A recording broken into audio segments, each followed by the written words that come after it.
Mobil kamu kita jual saja, ya? Uangnya buat tambahan beli rumah untuk adikku. Kalimat itu diucapkan dengan nada begitu ringan, seolah Dimas sedang meminta izin meminjam payung saat hujan. Namun, bagi Aisyah, ucapan itu adalah titik retak yang akhirnya menghancurkan topeng kesabaran yang ia kenakan selama 5 tahun. Di tengah meja makan keluarga yang menyesakan, Aisyah tidak hanya menolak tuntutan tidak masuk akal tersebut, ia justru menjatuhkan kata-kata yang membuat seluruh keluarga mertuanya terdiam kaku. Kalau begitu, kita cerai saja, Mas. Sebelum video dimulai, yuk tulis nama kota kalian di kolom komentar. Terima kasih untuk yang sudah subscribe. Semoga Allah senantiasa memberikan keberkahan hidup, ketenangan hati, kesehatan yang sempurna, dan kemudahan dalam meraih segala cita-cita yang baik. Amin. Keputusan bulat di meja makan. Denting sendok yang beradu dengan piring porselen menjadi satu-satunya suara di ruang makan kediaman keluarga Kusuma. Makan malam keluarga yang biasanya diisi obrolan ringan malam itu terasa sangat kaku. Lampu gantung di atas meja memancarkan cahaya kekuningan, menyorot wajah semua orang yang sedang menikmati hidangan ayam bakar bumbu rujak dan sayur asam. Aisyah baru saja menyuapkan nasi putih ke mulutnya saat suaminya, Dimas, mendadak meletakkan sendok. Gerakan pria itu menarik perhatian semua orang di ruangan tersebut. "Syah," panggil Dimas, memecah keheningan yang sejak tadi menyelimuti ruang makan. Aisyah, perempuan berusia 35 tahun yang baru saja merapikan ujung kerudung merah marunnya, menoleh perlahan ke arah sumber suara. Wajahnya tetap tenang seperti biasa.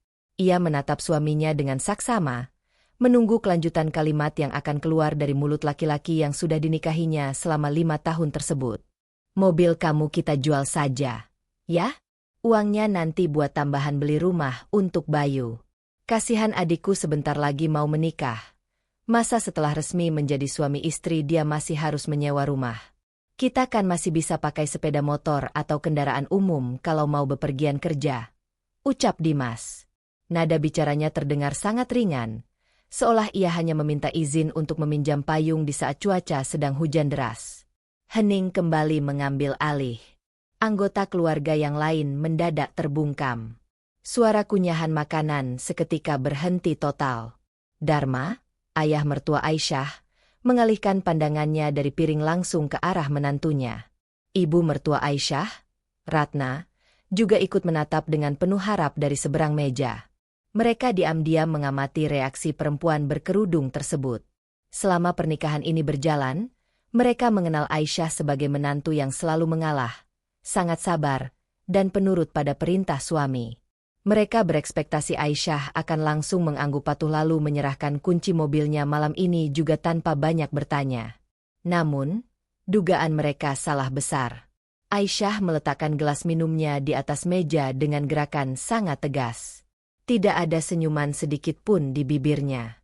Wajahnya sama sekali tidak menunjukkan kepanikan atau kebingungan atas permintaan tidak masuk akal tersebut. Ia menatap lurus menembus mata suaminya. Pikirannya berputar sangat cepat. Mobil itu adalah hasil keringatnya sendiri. Dibeli menggunakan tabungan gajinya bekerja sebagai manajer pemasaran jauh sebelum ia menikah.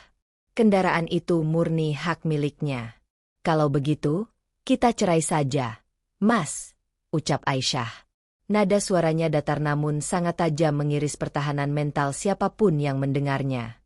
Pernyataan singkat itu jatuh bagai godam besi besar tepat di tengah meja makan. Ratna terbelalak kaget hingga hampir menjatuhkan garpu dari genggamannya. Ujung kerudung instan wanita tua itu bergetar seiring dengan napasnya yang mendadak tertahan. Dimas menatap istrinya dengan mulut setengah terbuka.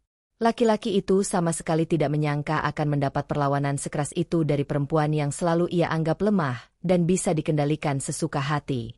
Udara di ruangan mendadak terasa sangat berat, seolah pasokan oksigen tiba-tiba menipis. Dharma, sang ayah mertua yang duduk di ujung meja kehormatan, berdehem dengan suara yang sangat keras.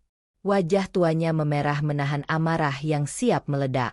Urat di lehernya menonjol keluar.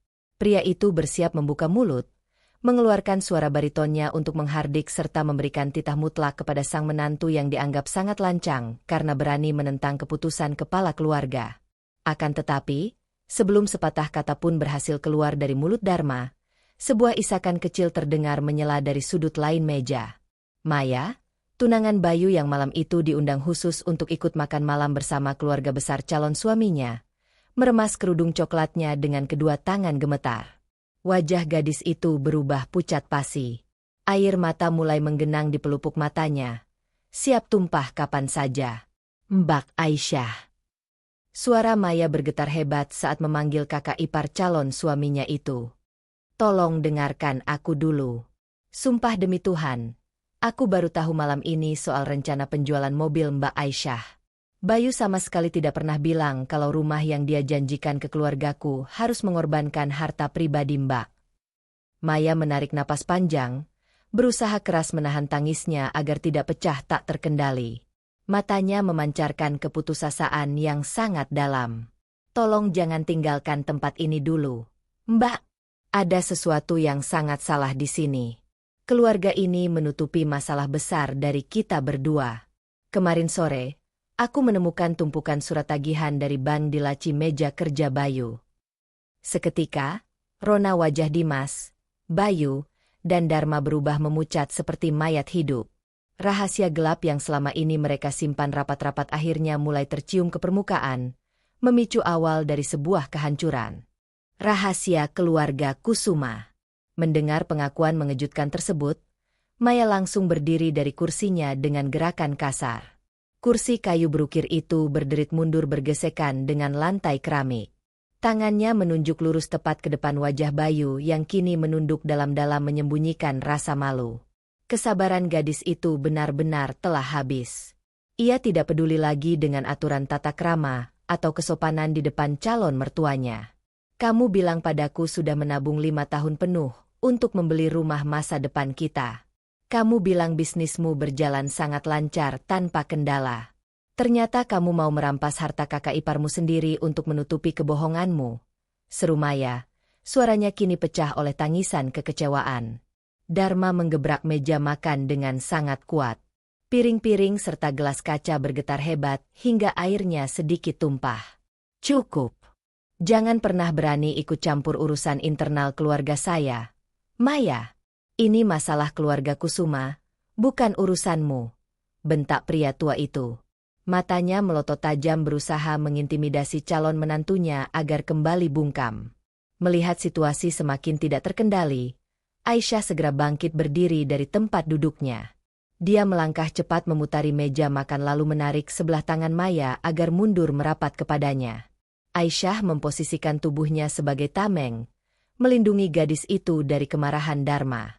Setelah memastikan Maya aman, Aisyah kembali menatap tajam ke arah Dimas yang sedari tadi hanya membisu seperti patung kayu. Jelaskan padaku sekarang juga. Mas, surat tagihan apa yang Maya maksudkan tadi? Hutang sebesar apa yang kalian sembunyikan di belakang punggungku selama ini? Tuntut Aisyah. Suaranya tidak bernada tinggi, namun syarat akan tekanan dingin yang menuntut sebuah jawaban pasti tanpa kebohongan tambahan. Dimas tergagap parah. Lidahnya mendadak keluh tak mampu merangkai kata. Keringat dingin mulai mengucur deras membasahi dahinya. Ia menoleh ke arah ayahnya, meminta pertolongan lewat tatapan mata. Namun Dharma justru memalingkan wajah ke arah lain. Laki-laki itu benar-benar pengecut yang berlindung di balik bayang-bayang orang tuanya. Melihat putranya terpojok tidak berdaya, pertahanan mental Ratna akhirnya runtuh. Wanita tua itu menangis terseduh-seduh sembari menutupi wajah menggunakan kedua telapak tangannya. Dari sela-sela isakan wanita tua berkerudung instan itulah, rentetan kebenaran busuk perlahan terungkap memenuhi ruangan. Maafkan Bapak dan Ibu, Nak Aisyah. Bisnis pabrik kayu milik Bapak sebenarnya sudah bangkrut total sejak 2 tahun yang lalu. Ratna terisak pedih. Keluarga kita memiliki tunggakan hutang ratusan juta rupiah di bank. Tenggat waktu penyitaan rumah utama tempat kita tinggal ini tinggal menghitung hari saja. Kami benar-benar sudah tidak punya uang lagi untuk melunasinya. Aisyah mematung di tempatnya berdiri. Otaknya bekerja sangat cepat mencerna setiap kepingan informasi tersebut. Kesimpulan mengerikan langsung terbentuk di kepalanya. Keluarga suaminya berencana menjual mobil pribadinya secara paksa menggunakan alasan pernikahan Bayu. Padahal, uang hasil penjualan itu akan diserahkan kepada pihak bank untuk menutupi hutang perusahaan yang gagal, bukan membelikan rumah baru untuk adik iparnya. Bayu sendiri sengaja berbohong kepada keluarga Maya agar rencana pernikahan mewah mereka tetap bisa berjalan sesuai jadwal. Pria itu berharap penuh bisa menumpang hidup dari kekayaan orang tua Maya kelak setelah mereka resmi berstatus suami istri. Sebuah rencana parasit yang sangat menjijikan. Aisyah merasakan perutnya bergejolak hebat menahan rasa mual. Ternyata, selama bertahun-tahun ia hidup berdampingan di tengah sarang penipu ulung. Orang-orang yang setiap pagi tersenyum manis menyapanya ternyata memendam niat jahat untuk menguras seluruh hartanya hingga tak bersisa. Realita kehidupan rumah tangganya murni dipenuhi kemunafikan tingkat tinggi. "Kamu benar-benar laki-laki pengecut, Mas," desis Aisyah. Ia mencondongkan wajahnya tepat di depan wajah Dimas.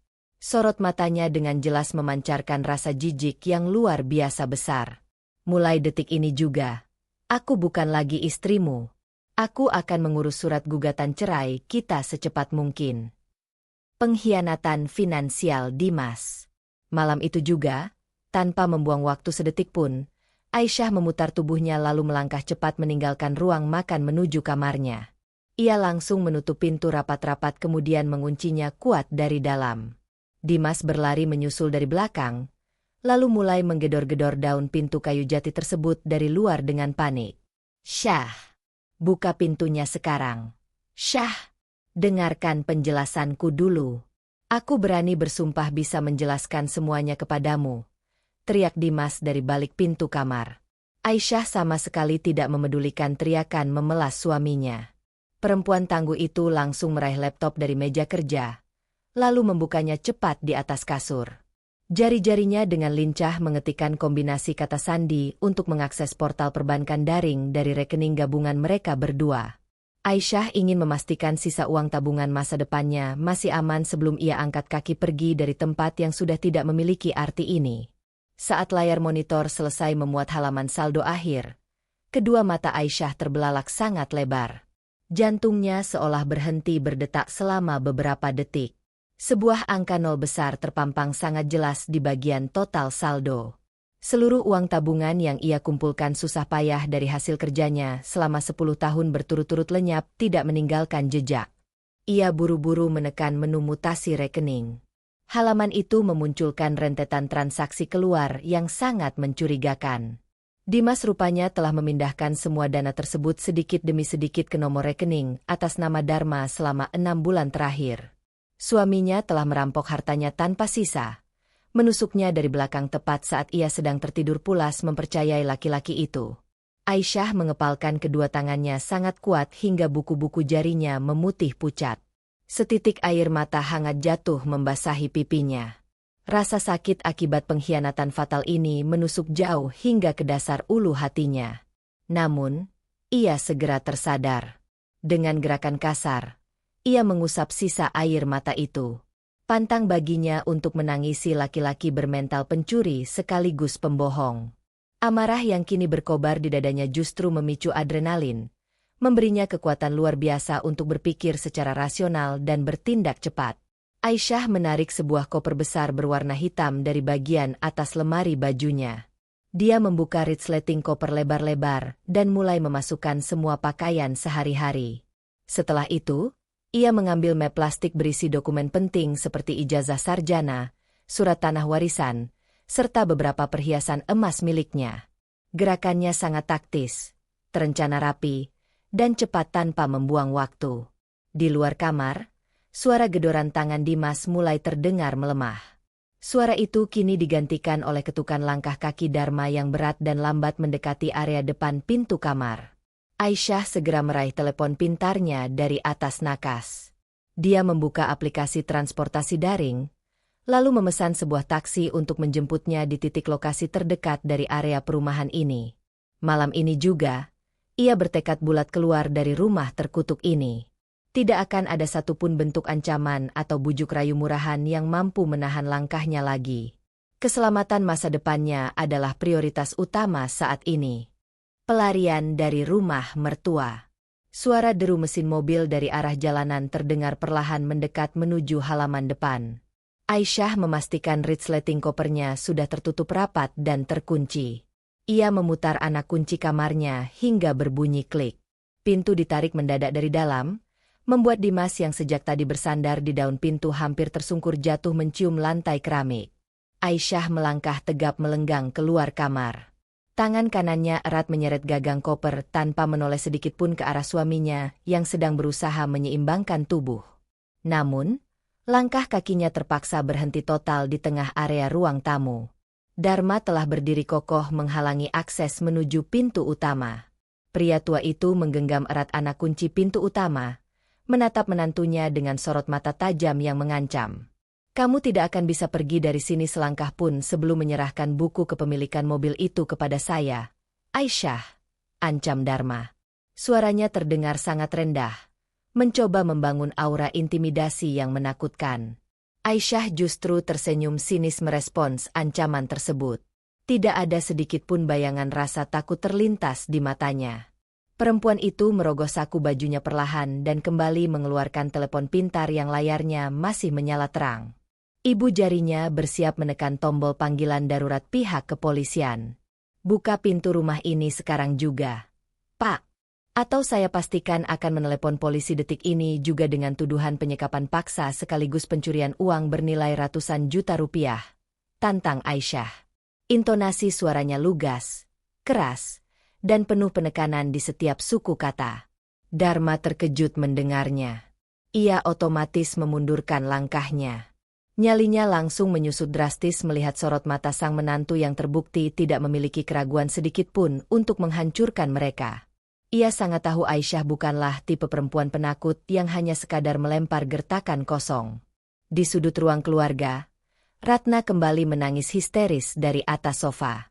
Wanita tua itu memohon-mohon agar Aisyah tidak memperpanjang masalah ini hingga melibatkan pihak berwajib. Tiba-tiba, terdengar suara gemerincing kunci cadangan yang sedang diputar dari arah luar. Gagang pintu utama ditarik terbuka dari arah teras depan. Maya berdiri di ambang pintu dengan napas terengah-engah kelelahan. Rupanya gadis itu belum pulang. Ia sengaja menunggu di luar rumah dan kebetulan masih memegang kunci cadangan yang pernah diberikan oleh Bayu kepadanya beberapa minggu lalu. Tanpa banyak bicara, Maya langsung bergerak maju memasuki ruang tamu.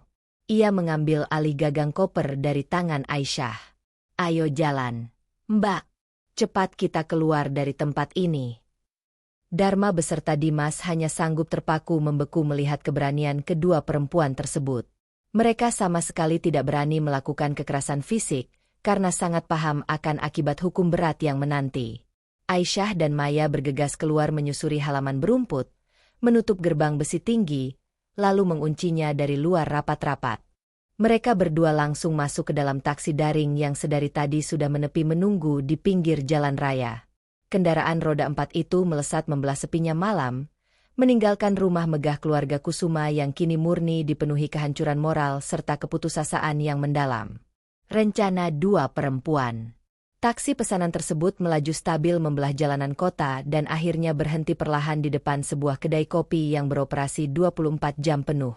Aisyah dan Maya turun dari kendaraan dengan langkah gontai kelelahan, membawa koper besar berwarna hitam itu masuk ke dalam bangunan kedai. Mereka sengaja memilih duduk di sudut ruangan paling belakang yang tampak sepi pengunjung. Aisyah berinisiatif memesan 2 cangkir teh kamomil hangat untuk membantu menenangkan saraf-saraf mereka yang masih menegang akibat pertengkaran hebat tadi. Saat seorang pelayan meletakkan 2 cangkir teh berasap di atas meja kayu, pertahanan Maya akhirnya runtuh. Gadis itu meledak dalam tangisan panjang. Bahunya berguncang sangat hebat. Ia menelungkupkan wajahnya di atas lipatan kedua lengannya di meja. Impian perayaan pernikahannya yang sudah dirancang secara teliti selama 1 tahun penuh mendadak hancur berkeping-keping dalam kurun waktu 1 malam saja. Aisyah segera bangkit dari kursinya, lalu berpindah tempat duduk tepat di sebelah Maya. Ia merangkul erat pundak perempuan berkerudung coklat tersebut, memberikan afeksi dan kehangatan layaknya seorang kakak kandung. Menangislah sekeras yang kamu mau malam ini, Mei. Keluarkan semua rasa sesak di dadamu. Tapi ingat, besok pagi saat matahari terbit, kita berdua harus bangkit berdiri dan melawan balik. Kita pantang membiarkan komplotan laki-laki licik seperti mereka menang lalu mencari korban perempuan baru, bisik Aisyah. Suaranya terdengar sangat lembut, namun syarat akan tekad baja yang pantang menyerah. Maya perlahan mengangkat wajahnya dari meja. Ia mengusap sisa air matanya menggunakan selembar tisu kering. Dia menatap wajah Aisyah dengan kondisi mata yang tampak sembab kemerahan. Lalu apa yang harus kita lakukan besok, Mbak? Uang hasil kerja keras Mbak Aisyah sudah habis dicuri oleh mereka. Keluargaku juga nyaris saja ditipu habis-habisan kalau aku tidak sengaja melihat tumpukan surat tagihan sialan itu. Kita akan membongkar semua kebusukan keluarga itu tepat di depan publik luas, jawab Aisyah lugas tanpa setitik pun keraguan. Coba kamu ingat-ingat lagi, kapan jadwal acara perkumpulan rutin keluarga besar Kusuma akan diadakan? Maya terkesiap kaget, perlahan menyadari arah pembicaraan ini bermuara kemana. Hari Minggu besok lusa. Mereka bilang sudah menyewa sebuah ruang khusus tertutup di restoran mewah pusat kota. Tujuannya untuk membahas detail teknis kelancaran acara pernikahanku dengan para kerabat yang akan datang dari luar daerah. Kedua mata Aisyah seketika berkilat tajam memantulkan cahaya lampu kedai kopi tersebut. Itu adalah momentum yang sangat sempurna. Kita berdua pasti datang ke sana. Malam ini juga kita harus mencari warung internet terdekat untuk mencetak semua bukti mutasi rekening. Kita akan menghancurkan dinding kesombongan bapak mertuaku langsung di depan hidung semua saudara-saudaranya. Dharma itu adalah manusia yang sangat mendewakan nama baik serta martabat keluarganya. Bukan? Nah, kita buat nama keluarga besar itu runtuh. Tidak memiliki arti apapun lagi di mata mereka. Mendengar rencana tersebut, Maya mengangguk mantap. Perasaan takut serta kesedihan mendalamnya perlahan memudar tak berbekas. Kini berganti wujud menjadi keberanian yang menyala sangat terang.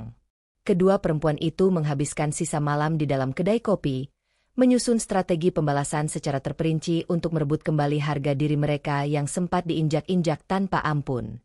Rapat keluarga besar. Hari Minggu yang sangat dinantikan akhirnya tiba. Ruang pertemuan tertutup berfasilitas mewah di dalam restoran itu telah dipenuhi oleh puluhan anggota kerabat keluarga Kusuma. Paman, bibi, hingga sepupu-sepupu jauh Dimas hadir kompak mengenakan setelan pakaian terbaik lengkap dengan berbagai perhiasan berkilau yang menghiasi tubuh mereka. Suasana di dalam ruangan tersebut terasa sangat riuh, penuh dengan canda tawa serta obrolan hangat antar saudara. Dharma duduk angkuh di kursi utama yang letaknya berada tepat di bagian tengah meja makan panjang. Senyuman lebar terus menghiasi wajah keriputnya. Meskipun senyum itu terlihat sedikit dipaksakan demi menutupi kegelisahan di dalam hatinya. Dia sibuk berbicara nyaring, menyombongkan tingkat kesuksesan anak-anak lelakinya kepada para kakak serta adiknya. Bayu ini memang sangat pintar mencari calon istri. Rumah baru mereka nanti harganya mencapai miliaran rupiah. Bisnis ekspor kayuku juga saat ini sedang bersiap membuka sebuah cabang pabrik baru di luar pulau, ucap Dharma. Ia merangkai kebohongan itu dengan sangat lantang dan penuh rasa percaya diri. Seluruh kerabat yang hadir spontan bertepuk tangan meriah, memuji kehebatan Dharma dalam mendidik anak-anaknya hingga sukses. Dimas beserta Bayu duduk mengapit ayah mereka dengan tarikan senyum yang sangat kaku. Mereka berdua merasa sangat gelisah menunggu kedatangan rombongan keluarga Maya yang tak kunjung muncul batang hidungnya. Padahal acara inti sudah seharusnya dimulai sejak tadi. Tepat saat para pramusaji restoran selesai menyajikan mangkuk-mangkuk hidangan pembuka di atas meja, pintu ganda ruang pertemuan itu mendadak terbuka lebar secara kasar. Aisyah melangkah masuk membawa aura yang sangat dingin. Dia mengenakan tunik elegan berwarna gelap dipadukan dengan kerudung hitam polos yang disematkan sangat rapi di kepalanya. Kehadirannya sangat mendominasi seisi ruangan. Tepat satu langkah di belakangnya, Maya menyusul masuk memancarkan ketegasan yang serupa. Gadis itu menenteng sebuah tas besar bertali kulit di bahu kanannya. Suasana restoran yang tadinya ramai mendadak sunyi senyap seolah ada malaikat maut yang lewat. Tawa riang keluarga besar itu terputus mengambang di udara. Dharma seketika berdiri tegak dari kursinya. Wajahnya sontak memerah pada menahan murka melihat menantu perempuan yang kabur tempo hari kini berani menampakkan diri datang tanpa diundang. Siapa yang memberikan izin kepada kalian berdua untuk datang kemari? Cepat keluar dari ruangan ini sekarang juga. Usir Dharma tanpa basa-basi lagi sembari mengarahkan telunjuknya ke arah pintu keluar. Akan tetapi, Aisyah pantang mundur-mundur 1 sentimeter pun. Dia terus melangkahkan kakinya perlahan mendekati posisi meja utama, melewati barisan kursi kerabat-kerabat suaminya yang masih mematung kebingungan. Di tangan kirinya terdapat sebuah map merah tebal berisi tumpukan kertas hasil cetakan transaksi bank. Aisyah mengangkat wajahnya, menatap lurus tajam menembus bola mata Dharma. Ia secara terang-terangan menantang langsung hegemoni kekuasaan pria tua itu tepat di depan seluruh anggota keluarga besarnya. Titik puncak dari pertempuran balas dendam mereka kini resmi dimulai. Kebohongan yang terbongkar. Tanpa ragu sedikit pun, Aisyah mengangkat map merah di tangannya tinggi-tinggi, lalu melemparkannya dengan kekuatan penuh tepat ke bagian tengah meja makan. Bunyi bantingan map tebal itu memecah kesunyian ruangan, membuat beberapa sendok besi dan gelas kaca berdenting sangat keras. Lembaran-lembaran kertas putih berisi bukti mutasi rekening keluar serta salinan surat tagihan bank jatuh berserakan tumpah ke segala arah, mendarat tepat di depan wajah para paman dan bibi keluarga Kusuma. Silakan dibaca dengan sangat teliti, Paman, Bibi. Suara Aisyah menggema jelas, tegas, dan lantang menjangkau seluruh sudut ruangan tertutup tersebut. Kertas-kertas yang berserakan itu adalah bukti fisik paling nyata bahwa Dimas telah bersekongkol mencuri seluruh uang tabungan pribadi saya selama 6 bulan terakhir. Uang itu murni digunakan untuk membayar tumpukan hutang Bapak Dharma yang perusahaannya nyatanya sudah bangkrut total. Ruangan berpendingin udara itu seketika meledak dipenuhi suara bisikan kaget serta seruan tertahan dari para tamu undangan. Paman tertua keluarga Kusuma, sosok yang paling dituakan dan sangat dihormati di garis keturunan keluarga tersebut, segera meraih salah satu kertas yang kebetulan jatuh di dekat piring makannya. Ia buru-buru memakai kacamata bacanya. Matanya menyipit fokus membaca nominal hutang bank yang nilainya mencapai ratusan juta rupiah, lengkap dengan deretan bukti transfer uang masuk dari rekening menantu perempuan ke rekening pribadi Dharma. Dharma menggeram sangat marah menyerupai seekor binatang buas yang sedang terpojok di sudut kandang. Dia melangkah maju dengan gerakan sangat cepat, lalu mengangkat tangan kanannya tinggi-tinggi ke udara. Pria tua arogan itu bersiap mendaratkan tamparan keras ke wajah Aisyah di depan semua orang dengan niatan membungkam mulut perempuannya. Namun, sebelum telapak tangan itu berhasil mengenai sasaran, Dimas dengan sigap melompat dari kursinya. Ia menahan kuat lengan ayahnya dari arah belakang. Wajah suami Aisyah itu sudah sepucat kertas putih. Ia menyadari sepenuhnya bahwa mereka telah kalah telak. Kini keluarga intinya resmi menjadi tontonan memalukan bagi seluruh keluarga besar. Jika ayahnya nekat melakukan kekerasan fisik di tempat umum, mereka berdua pasti akan langsung dijebloskan ke dalam sel penjara. Sebelum keadaan menjadi sedikit tenang, Maya melangkah maju mengambil alih pusat perhatian. Gadis berkerudung coklat itu berdiri tegak berdampingan di samping Aisyah. Ia memandang penuh rasa jijik ke arah kursi tempat Bayu berada. Dan saya ingin menyatakan dengan sangat resmi di hadapan seluruh perwakilan keluarga besar malam ini, bahwa rencana pernikahan saya dengan Bayu dibatalkan detik ini juga. Keluarga Kusuma ini secara sengaja ingin menipu orang tua saya. Mereka merencanakan pernikahan mewah agar bisa memeras harta keluarga kami untuk melunasi hutang bank mereka yang sudah masuk masa jatuh tempo, teriak Maya. Suaranya menggelegar dipenuhi luapan amarah yang tertahan. Mendengar pernyataan mutlak tersebut, Bayu seketika merasa lemas. Kedua kakinya kehilangan tenaga untuk sekadar menopang berat tubuhnya sendiri. Ia merosot turun lalu berlutut di atas karpet tebal restoran. Laki-laki itu menangis tersedu-sedu, memohon ampun agar Maya bersedia menarik kembali kata-katanya. "Mei, tolong jangan lakukan hal ini kepadaku. Aku sungguh-sungguh mencintaimu dari dasar hatiku. Mei," ratap Bayu. Maya memalingkan wajahnya ke arah lain dengan ekspresi muak yang tidak bisa disembunyikan lagi. Perasaan cinta yang tulus tidak akan pernah dibangun di atas pondasi kebohongan dan aksi penipuan, Bayu. Kekacauan akhirnya pecah sepenuhnya di dalam ruang pertemuan eksklusif itu. Para kerabat yang awalnya menyanjung tinggi prestasi Dharma, kini berbalik arah melempar ribuan pertanyaan tajam bernada menghakimi serta hujatan keras bertubi-tubi.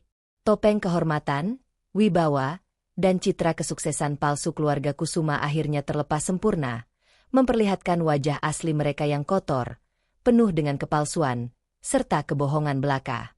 Kehancuran harga diri.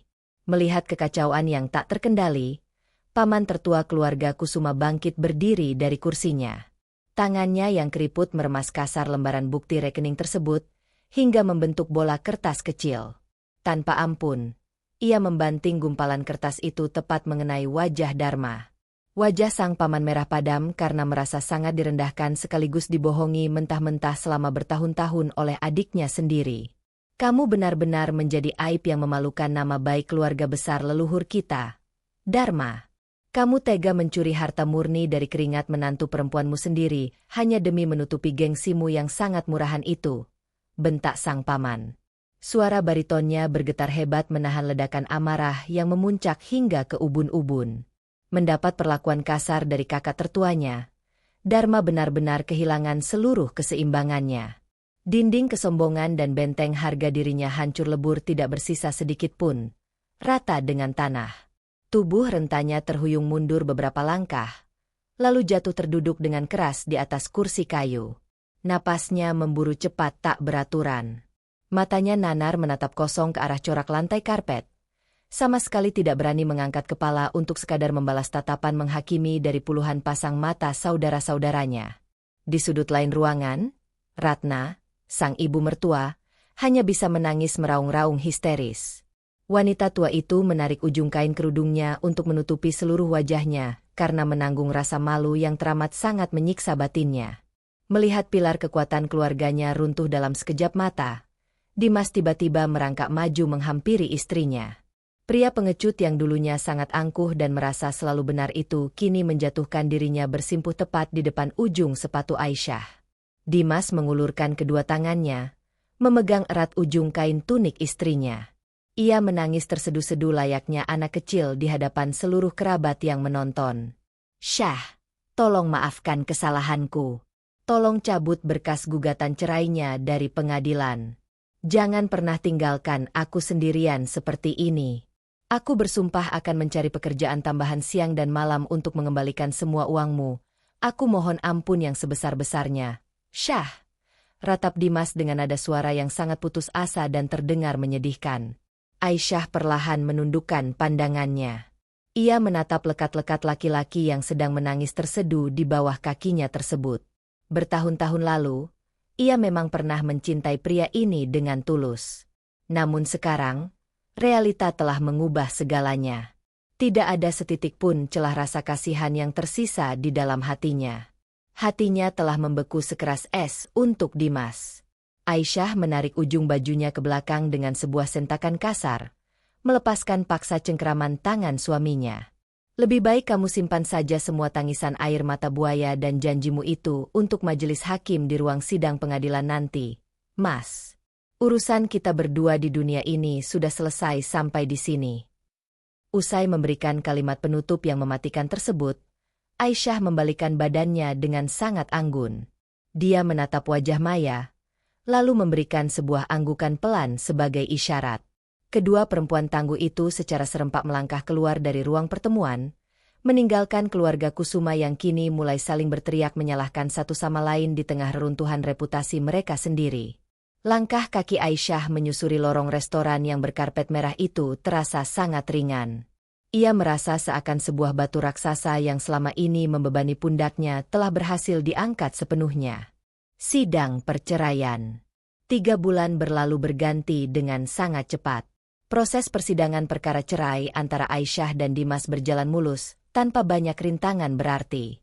Bukti transaksi penggelapan dana secara sepihak yang dilampirkan, ditambah kehadiran Maya sebagai saksi mata utama atas perlakuan buruk dari keluarga Dimas, membuat majelis hakim tidak ragu sedikit pun. Mereka memutuskan untuk mengabulkan seluruh tuntutan hukum yang diajukan oleh pihak pengacara Aisyah. Tepat pada hari pembacaan putusan sidang terakhir, Aisyah datang memasuki area gedung pengadilan agama dengan wajah segar, cerah, dan berseri-seri. Ia mengenakan kemeja formal rapi berwarna putih dipadukan dengan kerudung biru cerah yang menjuntai menutupi dada. Sebaliknya, Dimas yang duduk pasrah di kursi pihak tergugat terlihat sangat berantakan dan menyedihkan. Wajahnya terlihat kusam kehitaman, kelopak matanya sangat cekung akibat kurang tidur berhari-hari, dan kemeja panjang yang dipakainya terlihat sangat kusut karena tidak pernah disetrika. Selama periode 3 bulan masa persidangan tersebut, badai malapetaka terus menerjang tanpa henti menghantam sisa-sisa kehidupan keluarga Kusuma. Nominal hutang bank mereka telah melewati batas maksimal toleransi waktu pembayaran.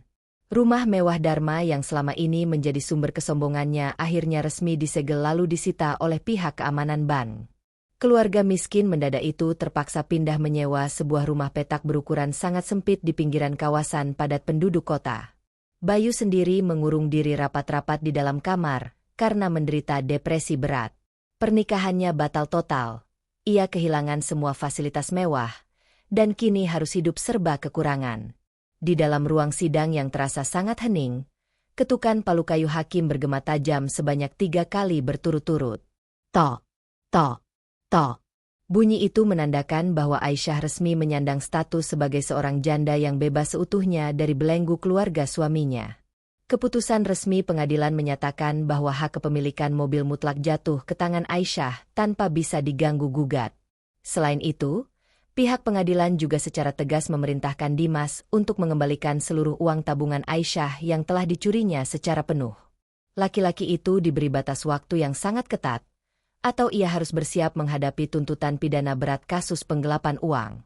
Aisyah melangkah keluar meninggalkan area ruang sidang dengan senyuman kelegaan yang sangat tulus mengembang di bibirnya.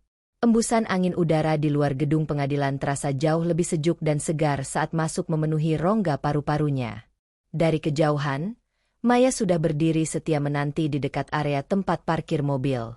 Gadis itu tersenyum lebar menyambut sahabatnya sembari memegang sebuah buket bunga mawar putih berukuran kecil. Keduanya langsung berlari kecil lalu berpelukan sangat erat di bawah terik sinar matahari siang. Air mata yang menetes deras membasahi kedua pipi mereka kali ini bukanlah jenis air mata kesedihan atau keputusasaan. Tangisan itu merupakan wujud nyata dari kebahagiaan sejati serta kebebasan yang hakiki. Beban mental berat yang selama bertahun-tahun mengurung dan menekan kebebasan Aisyah akhirnya menguap tak bersisa, terbang tinggi terbawa oleh hembusan angin. Kebebasan bukanlah akhir, melainkan awal dari segalanya. Perjalanan Aisyah dan Maya membuktikan bahwa di balik setiap kehancuran, selalu ada ruang untuk membangun kembali fondasi yang jauh lebih kokoh. Mereka mengajarkan kita bahwa harga diri tidak pernah bisa dibeli dengan kepatuhan buta, dan keberanian untuk melepaskan adalah langkah pertama menuju kemandirian yang hakiki. Kebahagiaan sejati tidak datang dari pengakuan orang lain, melainkan dari keberanian untuk berdiri tegak di atas kaki sendiri. Apakah Anda terinspirasi oleh perjuangan Aisyah? Cerita ini adalah pengingat bahwa setiap perempuan memiliki kekuatan untuk memutus rantai manipulasi dalam hidupnya. Jika Anda menyukai drama keluarga yang syarat akan pesan pemberdayaan dan keberanian, mari terus ikuti kisah-kisah penuh inspirasi lainnya di sini. Bagikan pendapat Anda. Menurut Anda, apa langkah paling berani yang pernah dilakukan Aisyah dalam cerita ini? Klik tombol ikuti agar Anda tidak ketinggalan kelanjutan narasi dan draft cerita dramatis berikutnya. Dukung penulis. Bagikan tautan cerita ini kepada teman atau komunitas yang membutuhkan motivasi untuk bangkit dari situasi sulit. Mari terus berani menyuarakan kebenaran dan memilih jalan hidup yang merdeka.